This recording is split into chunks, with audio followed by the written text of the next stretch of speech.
All right, guys, welcome back to another episode of Primal Athletics Radio. Thanks for listening for the past couple episodes. We've been trying some new things, getting the video up here running, getting some guests on. We have some more guests like the last episode with our buddy Levi. Those will be coming out shortly. So getting some more people's input and sharing ideas with you guys. So today, Zach and I are going to go over three of our, I guess, most useful books that we've read that we continue going back to that have made a big impact, a positive impact in our lives. And we'll kind of do some key takeaways from each book, and then they can be used as maybe some reading suggestions for you guys while you're at home. Yeah, definitely. Like Tyler said, when choosing these books, I tried to think of ones that while I was reading them kind of had the biggest like aha moment or biggest impact in my life. And these are the three I chose today are definitely ones that I've come back to through the years and keep referencing or just keep using in my daily life to better myself as well. Yeah, I think for me, like what qualifies a worthwhile read is something that like I'll read multiple times, or that I'll go back and like, even though I've read cover to cover a couple times, I'll still like go back and look at my notes or my highlights, and because there's a lot of useful stuff to draw from it. And I know there's plenty of books out there that are of that caliber, but these happen to be three of the books that over my lifetime I've continuously come back to. Yeah, these are definitely, these got some wear and tear on them, a lot of dog-eared pages there. These have seen some days, so these have definitely been put to use. I'm going to go chronologically. So we'll go kind of back and forth. I'll do one, Zach will do one. But I'm going to go kind of from the first one I read to the latest one I read. So This book I actually bought in high school. It's a psychology book, and I guess the cover, like in a weird way, just kind of grabbed me just because it's a bright book.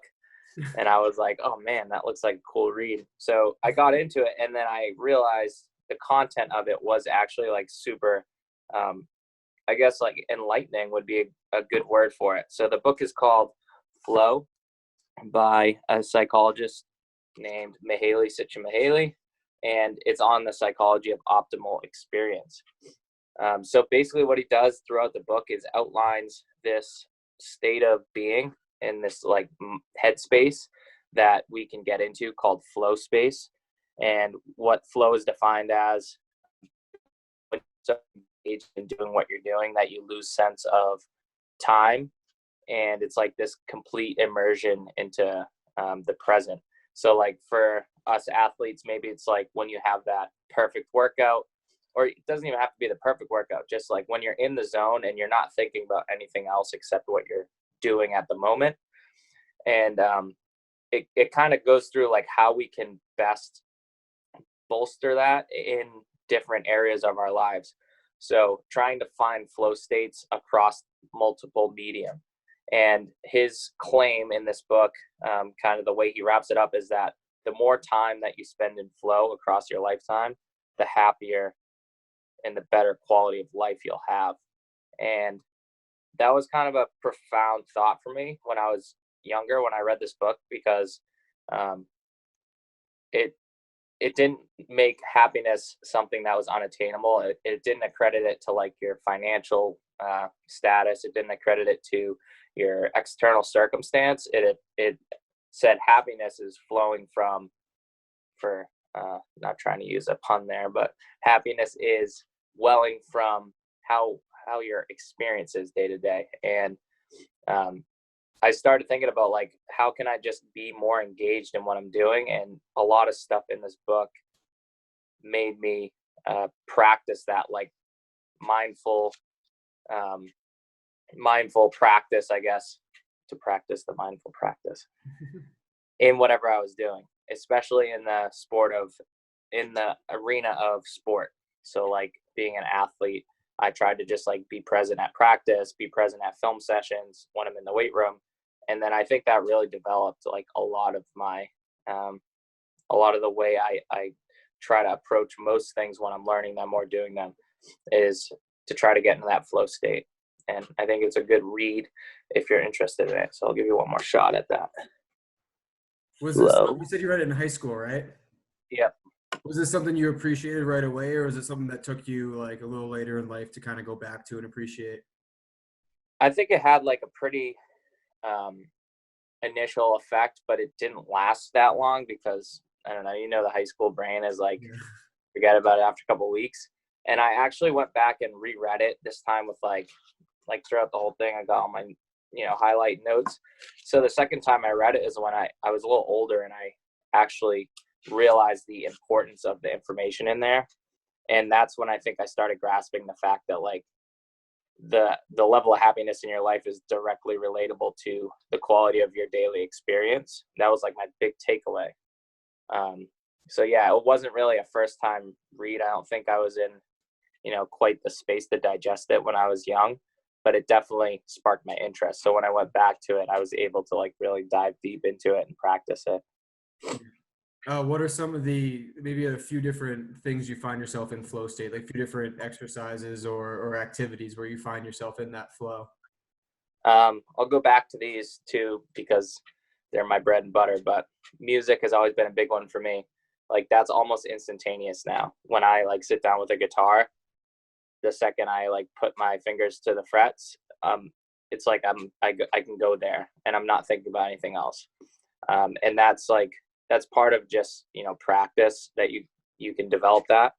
And then through exercise, I think that's my other big one is, especially with CrossFit, when you put a clock to it, or you're in, a strength session, just focusing on being present in whatever movement you're doing, whatever workout you're in. Those are like my two big mediators. And I think that's why I spend so much time doing both of those things, because that's when I feel most optimized. Awesome. So Flow is the name of that one? Flow, yeah. Mihaly I'm gonna check that Csikszentmihalyi. one out. He's got a funky name, but can you see that? Mihaly. How you pronounce the last name? Csikszentmihalyi, I believe. Huh. I wouldn't spell it for you. You can just look up Flow. Flow's a lot easier to remember. Yeah. Awesome. That sounds really good. My first one, not chronological by any means, but definitely this is one I read a while ago too, is a pretty popular one, 7 Habits of Highly Effective People. This one's been around for a while. I believe this was written originally in the late 80s, maybe early 90s, if I can find it. Anyways, this is a really popular one in the business world. If you've taken any business 101 class, you've probably been asked to read this, or you've at least heard of it. I know it's very popular in the real estate world as well. It's actually how my girlfriend was a real estate agent. She got recommended this book. She read it. She gave it to me for Christmas, and I read it. This one has some miles on it. I've gone through this I probably read this 2 or 3 times. I've listened to it on audiobook once. And when we talk about, actually, to take something from the book, a paradigm shifting moment, reading this book was definitely an aha moment and kind of opened my eyes to a lot of things. This book has been around for, actually it's reading now, 25th anniversary edition, so probably close to 30 years now. And there's a reason why it's been around for so long. It's just the lessons in here are so valuable to everyday life. And even though it is really popular in the business world, regardless of if you're an entrepreneur or a business owner or what you do for a living, just in life in general, this can be a great one here. So the 7 habits, I'm not going to try to give a synopsis on this because a short synopsis doesn't give this book enough justice at all. But it's all about from time management to how to set a goal, to realizing your principles in life, to finding your circle of influence and how to focus on things that are important, and maybe identify things that aren't that important to you, or things you think that are important that are taking up a lot of time that really aren't driving you to your core principles or your goals in life. So this book is just just a treasure trove of information here. And there's so much stuff in here beyond those 7 habits. In the 400 some odd pages, you can really learn a lot about yourself and how to set goals in life. and how to work towards those as well. This was something I read and definitely had a very profound effect on me right away. But then I had to go back through a few different times like you did as well and trying to highlight things, focus on a few things at a time and work on building those. But this is my number one. Anyone who comes to me and says, like, can you recommend a book for self-help? Like, this is the one right here. Beyond anything else, this is probably the one. If you took a bunch of authors of self-help books throughout the last 20 years and asked them what their number one or top three books were, I guarantee Stephen Covey and this book are in their top 3 to 5. And pretty much anything else you read is based off of the 7 Habits of Highly Effective People in some way or another. So it's just a fantastic book, and me trying to give a quick synopsis of it will not do it justice at all. So definitely check it out. And it's so much more, again, than just business development. It's about mostly time management more than anything, and how to use your time in your life effectively, and try to identify things in life that mean something to you, and then how to plan an attack to attack to get them. What year did that book come out? Do you know? Early mid to late 80s, I believe. Let me see if I can find this is the 25th anniversary edition, and I got this maybe 5 or 6 years ago. Let's see if it says it in here. And this thing has been reiterated so many times. They've added to it with the 8th habit. I think Covey's written like 6 or 7 different versions of this book. But the main one is really the one to go to if you're looking for somewhere to start. 1989, it was written. Nice. Yeah, the reason I asked is, like, I still see that on the top of lists. Like, if I look at, like best self-help books, or if I go to somebody's Instagram that does, like, book reviews, that's always one that pops up. Yeah. And it's crazy. It's been a bestseller for 30 some odd years now. And 30 years old. There's a reason for it. It's good stuff. Yeah. Do you know how Stephen Covey is it? Stephen Covey, yeah. Did he ever explain how he came up with the habits? Like, was it an analysis of all these very successful people, and he kind of, like, it was a combination of that and successes and failures in his own life. And Gotcha. the book is full of a bunch of personal stories as well. Every habit, he kind of breaks down different subcategories of the habit, and then he gets really personal with his own life and gives examples of himself working through each one of these habits as well. So a lot of it is personal experience, and he does reference the other successful people as well, and the stuff that they do in their daily lives. Yeah, that seems like the template that most self-help books have followed since. Yeah, it's like that, connect to your personal experience, and then, like, on the other end of it, connect it to these, like, macro ideas that can kind of be across people's lives that everybody encounters. I've read a few other books similar to this after reading this one, and a lot of the times it really is just, in their own words, kind of parroting what Covey said in this book. So I've kind of stopped reading a lot of self-help books since reading this one, because I feel like this is the Bible of all self-help books right here. So referencing this is always a good place to start if you don't know where to start when it comes to a self-help or self-betterment book. Very cool. Yeah. I'll move on to book number 2. And I wouldn't call this a self-help book, but I guess it could be read as one, given that there's so much applicable knowledge, or more so the word would be wisdom, in this book. Super old text. Let me get the date here. It was like 150 AD, somewhere in there. So the book is Meditations by Marcus Aurelius.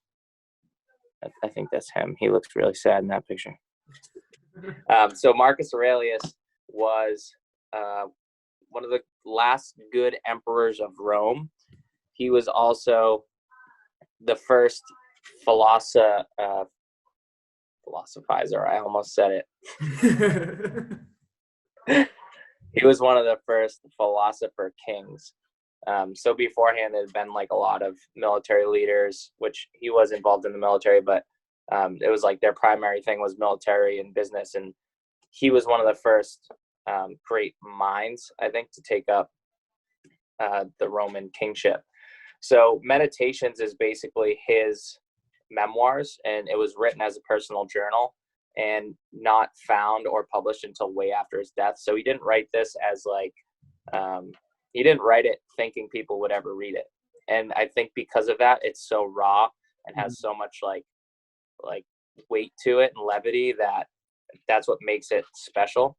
And this guy's life was just like so beyond what we could grasp, what he experienced as, the Emperor of Rome.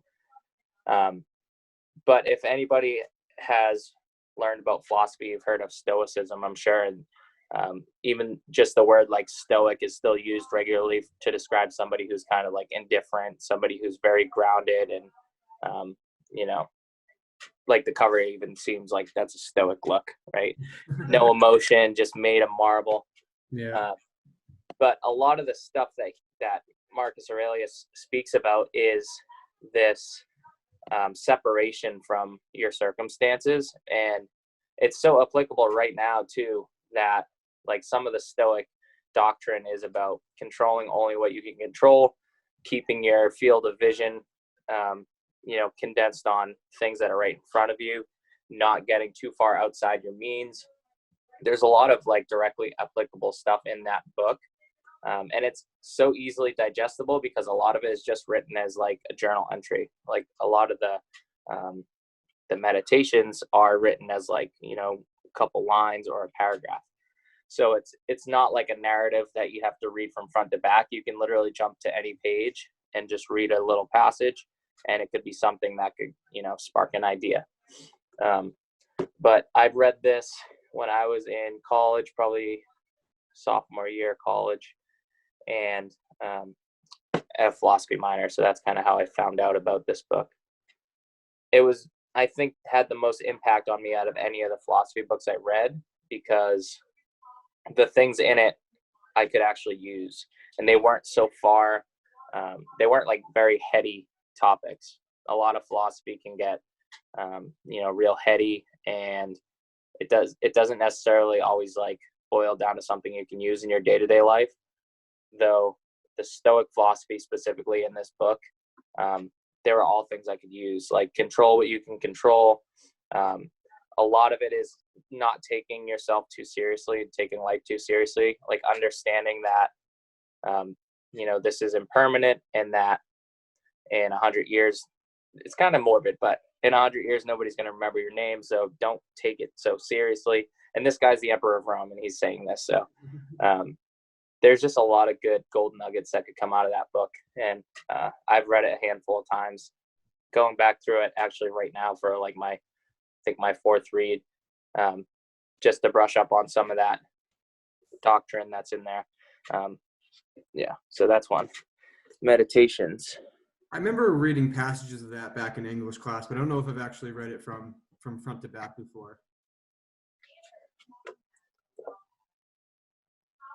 I think a big part of what keeps people coming back to it is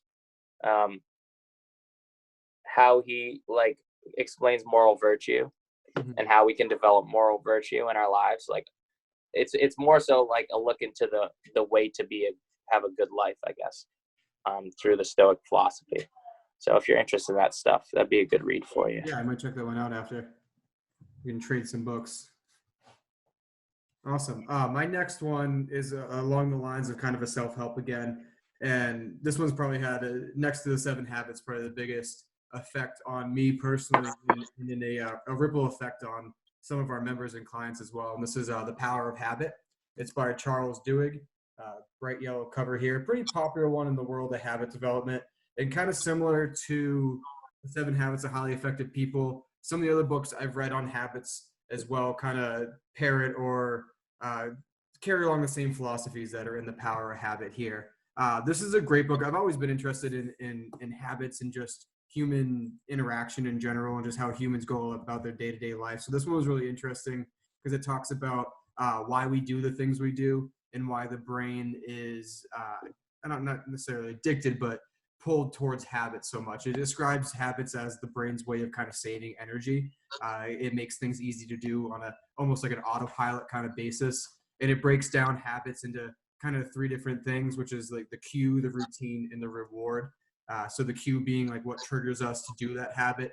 The routine is the behavior that you automatically engage in to receive the reward, and that reward is what satisfies you after you follow the routine.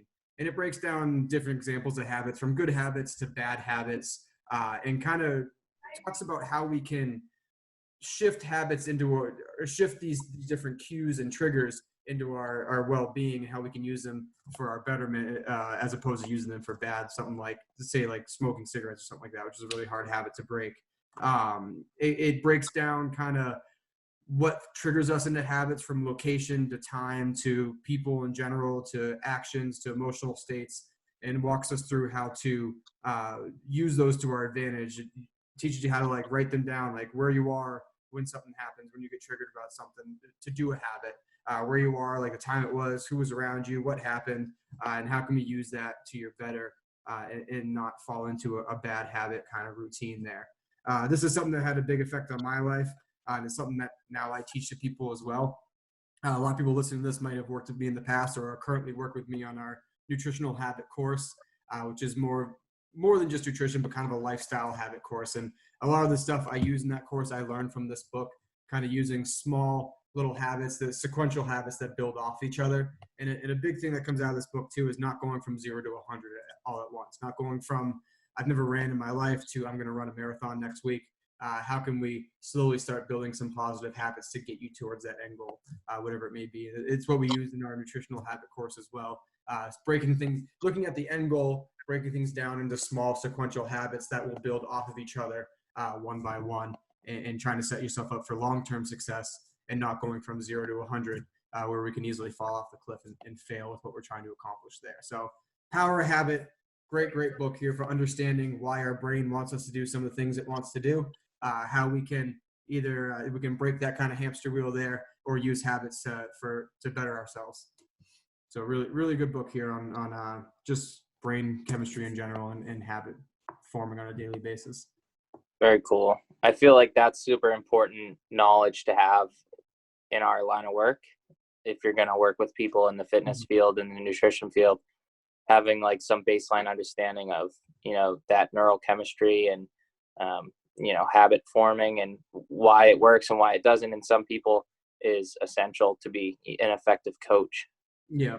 And just from a personal standpoint as well, the habits we have, whether good or bad, have such a pull on our lives. Sometimes we don't even realize we're in a bad habit kind of routine or rut, and we're just kind of spinning our circles in the mud, or spinning our tires in the mud there, and don't even realize we're doing it. But we have some type of paradigm shifting moment that kind of wakes us up to that. So this is a good way of identifying those bad and good habits and how we can use them to our advantage. One story I do have on how powerful habits and routines can be. Going back to the book, he talks a lot about, again, the habit loop, which is a 3-step loop: the cue, the routine, and the reward, and how a lot of the book is just based on changing that routine, that middle piece there, can really change your whole habit in general. And a story I have in regards to that is I used to work in the behavioral health field before I became a CrossFit coach full-time.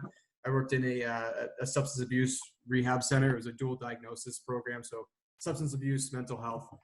And one day we were off, taking some of the members on a hike, and we were talking about habit and how these people were expressing that even though they started the day and they said to themselves, like, I don't want to drink today, or I don't want to smoke, or I don't want to do this, when they left work, it was almost like their car was on autopilot, and it would pull into a liquor store and they'd go and they'd buy their booze or whatever it was, and they'd go home and they'd go through their routine day after day like Groundhog's Day, and they couldn't find a way to break that pattern. And this one person shared a really interesting story. He was an older gentleman who had been smoking for 30, 35 years, and he quit, and had quit for the last 5 years or so. And it was almost cold turkey. And we asked him how he did it. And he told us the story of for the last 30, 35 years, he would wake up, he'd go down, start his coffee pot, he'd walk outside, get his newspaper, come in, sit at his kitchen table, smoke his cigarette, drink his coffee, read his newspaper every day for 30 some odd years. And we decided to quit smoking. He had enough self-awareness to know, like, I can't do the same thing I've been doing for the last 30 years. I'm going to want that cigarette. So the smallest thing he changed, he still woke up, still made his pot of coffee, went out, grabbed his newspaper, and he grabbed his cup of coffee. Instead of sitting in that kitchen where he had the years of just smoking in there in his brain, he'd go sit in his living room. And that simple thing of just being in a different environment while doing some similar habits he had no association of smoking his morning cigarette in that living room. So he was able to keep up with not smoking for years on after that. So it's kind of a pretty cool example, and something that's so addictive like smoking cigarettes and nicotine in general. Breaking that routine and identifying the routine and then breaking it and putting in something positive instead can really be the changing force behind making a huge positive change in your life. It's pretty incredible. Yeah. So, and it wasn't anything crazy like you hear going on medications for quitting smoking or chewing Yeah. gum or getting hypnotized. It wasn't anything crazy or dramatic like that. It was simply just moving from one room to another was a great way to break that routine and better himself. Very cool. Yeah. It's funny that the next book I'm going to show, one of the pieces in this book almost alludes directly to what you're talking about in terms of like setting reasonable expectations in terms of like, you know, breaking habits. And before I get even into the book, kind of the idea is that people don't set their aims low enough. And it sounds like super counterintuitive to what most professionals will tell you. Like you need to set this grandiose goal, reach for the stars. Mm-hmm. But we'll get into this in a second in the book, but that people don't think the small action is significant enough to create change. So they're overshooting. They're thinking like, oh, well, the difference between me sitting at the dinner table and sitting at the living room table isn't going to change the fact that I want to smoke a cigarette. But it really, like, those small, like, reachable things that you can do are ultimately the best way to, you know, start moving the ball. Mm-hmm. It's funny that, you know, so many different minds in the field have thought of that, but still people have a hard time thinking in that way. Yeah. And to interject a little bit, the first thing, and a lot of people are working through this right now who are going through my nutritional habit course, for the first 2 weeks, the first thing I ask you guys to do, and it's nothing even necessarily nutrition or exercise related, is just make time. And I want you guys to choose a 5-minute action every day. And I tell the clients something small. Your 5-minute action can be, I'm going to take a multivitamin every morning. And it's something that you know you're going to be able to do without a doubt, without failure every day for 2 weeks straight. So you can check off, I did that today. And you get that little sense of a small win per se. And eventually we'll start asking more and more of you. I'm going to ask you to start looking at your protein and the amount of vegetables you're eating and your carbohydrates and fats. But we'll get to that in a little bit. And the first 2 weeks are funny because you get so many people who get so frustrated because they're like, I just want to do the nutrition stuff. Tell me all the science. Tell me what to eat. But it's so important to be able to do this small thing. If you can't say like, just take your vitamin every day, and that's just one example. If we can't do that simple task, then asking you to weigh and measure with surgical precision your meals every single day of the week, then we know we're going to fail. So the first 2 weeks are really interesting in this program because to see who's going to be able to do a super small action and then build off of that to something much bigger in the end. Exactly. And that's analogous to the fitness realm, is like progressive overload, right? Mm-hmm. There's a reason it's progressive. You don't come into the CrossFit gym for your first time ever and go 6 days a week where you're hitting a WOD and a strength session every day. Yeah. Like maybe you start with 2 days a week, you're doing a Metcon, you're doing some barbell work, you're slowly working it in, getting your capacity, and then eventually adding a day, and then eventually adding another session. And it's like, everything has to start from somewhere. And you can't just say like, I'm going to jump in because, you know, I'm eager and I want the results now, because that's not how really anything works. It's not sustainable. You might get some great, you know, short-term benefit, but it's not a sustainable approach. I mean, we've all heard that old adage, like, got to learn to crawl before you can walk. And it's really as simple as it is. And I think we overlook that so much, but that's kind of the basis of setting any goal or accomplishing any goal is let's set the goal. Let's look at the grand scheme of things and let's break it down step by step. What can I do in the next 3 months to achieve that goal? What can I do in the next month? What can I do in the next week? What can I do today? What can I do this hour or this minute if I need to, and really break it down there.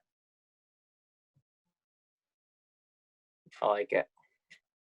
All Definitely something to think about here. Yeah. While we're at home too, because it's like the the cards are laid out right now. Like it's a good time to rehash some habits and maybe to break the loop on a couple things that, you know, you haven't been able to, because everybody's schedules are mixed and matched now. So, you know, use this time as like rebuilding. Yeah. And it uses time too to maybe readjust your goals if you have to. I mean, if before this your goal was hitting a certain, say like a 400-pound deadlift, but now you're at home, you don't have access to a barbell every day.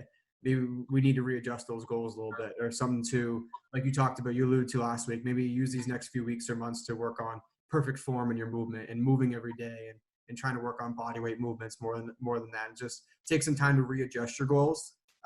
Don't just give up completely because we're out of the gym for a few weeks or months. Was it Teddy Roosevelt? He said, "Do what you can with what you have where you're at." Yep. Yeah, it's a good one to go by right now. It's all we can do right now. Yeah. All right, last book, most recent purchase. And I just kind of finished it, so I haven't read through it a second time, but it's definitely a book that's going to need multiple reads because it's pretty dense. And I've spoken about this author a couple times here on the podcast. So I have 12 Rules for Life by Dr. Jordan Peterson, An Antidote to Chaos. Dr. Peterson is a clinical psychologist and professor at the University of Toronto, and over the past couple of years has kind of blown up on social media and on YouTube, and he puts a lot of his content out for free. Like, you could take his full courses basically online if you wanted to, and he also travels the world, not at the current moment, but up until this point was traveling the world giving lectures. And this book has been crazy successful since it came out, and it's basically, I guess, in the spirit of 7 Habits of Highly Effective People.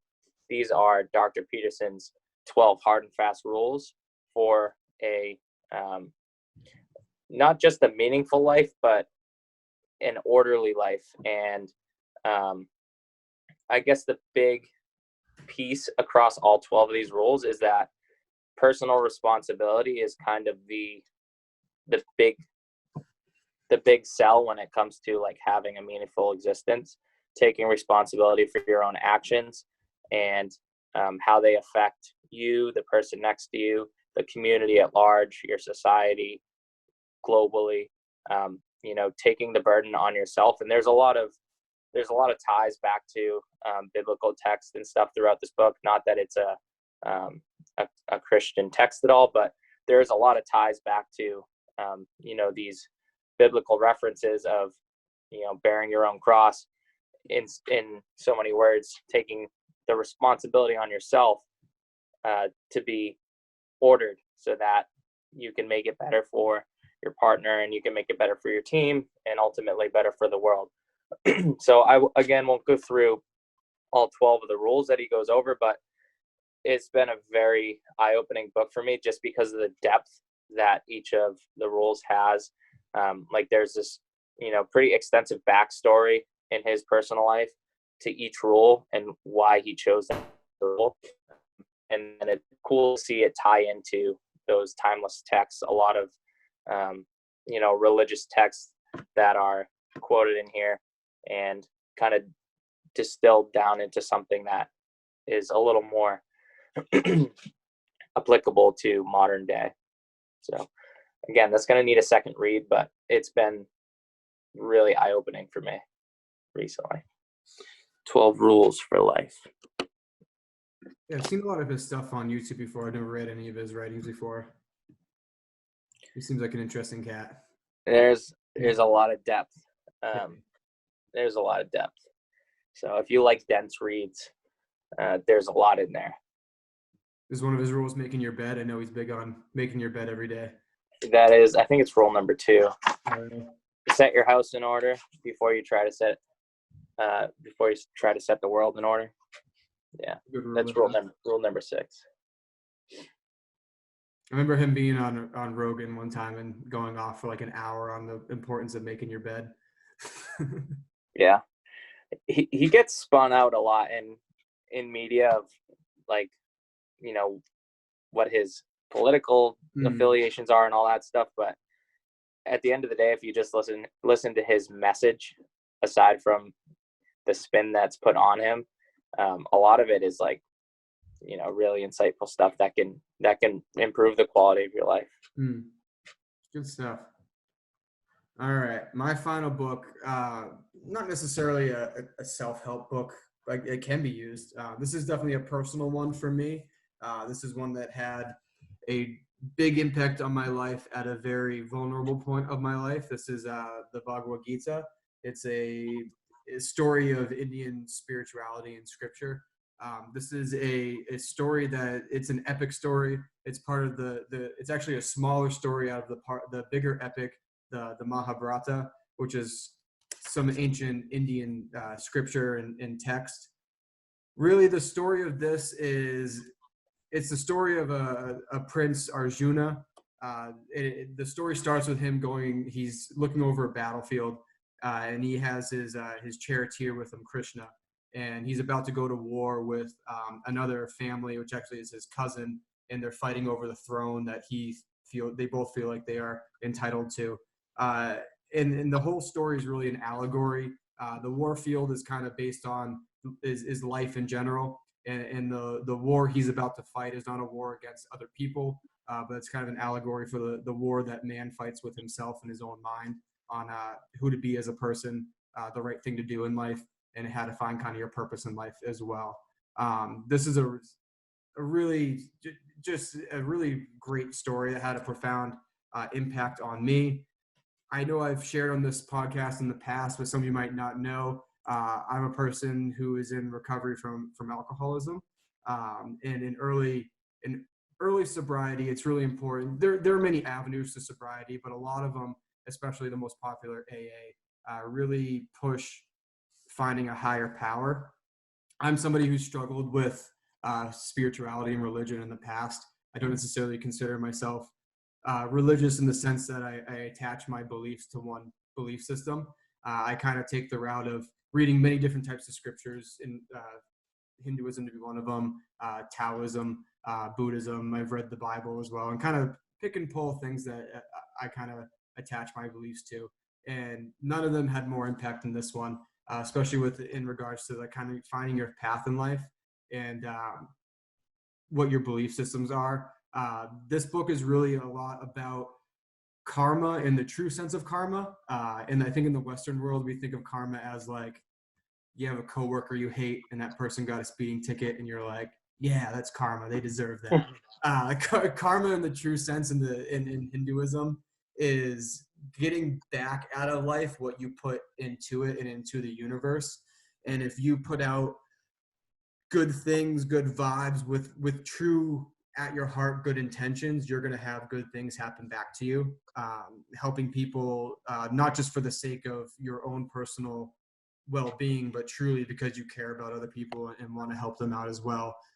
It goes into the idea of dharma and different type of yogic ideas. A lot of yoga, we think of yoga as just the physical sense of movement, but yoga has a lot of different senses to it, and a lot of it is defined in this book from a spirituality perspective. And it's just I can't speak enough to this book for what it's done for me spiritually. He really defined kind of my spiritual beliefs. It talks a lot about what's big in Hinduism is reincarnation and kind of finding your true self. And I don't know if I necessarily believe in reincarnation, but I think it's a fun idea to entertain. And it's kind of something that I've propelled my life off of. And what it talks about is when you pass away, the body is just a vessel. It's not a permanent being, but your soul is a permanent being. And as long as you haven't found your true self or found enlightenment, your soul will keep passing along and along over the course of time in different vessels and different meat vehicles, if you will, and trying to find your true enlightenment and your true purpose in life. And so it kind of just speaks on being a good person, put out good things into the world, hoping for them to come back to you. And it's just a great story, and I highly recommend it. Especially this version of it. There's a million different versions out there. This is a very old piece of scripture. This author, I don't know if you can, it might be backwards there. Eknath Iswaran, I don't know if I'm pronouncing that right. He does a great job at the beginning of each chapter, breaking down on a kind of in Western terms what this means, and giving some definitions of different Hindu words, and really for the Westerner explaining the true meaning behind these, because there's a lot of versions that are got translated in a very odd way and might not have actually carried the true meaning of the book. And I found this one is definitely one of the better ones out there. So the Bhagavad Gita, great for spirituality and kind of finding your purpose in life. It's wild how like stories can do that, right? It's almost like maybe nothing besides a story can do that, produce such like a, mind altering shift. Yeah, and it's crazy to me too. Like we talked about the old adages of like walk before you crawl, like things that have been around for so long. This book is, I don't even know when they believe it was written. Let me see if I can look it up real quick. I think even before. I can't see it. This book is thousands of years old. This story, so it's like people back then had so much wisdom and knowledge, and the answers are there that we're looking for. A lot of times, we might just not be looking in the right place, or even if we've heard it, it might not be the answer we want at that time, so we kind of ignore it.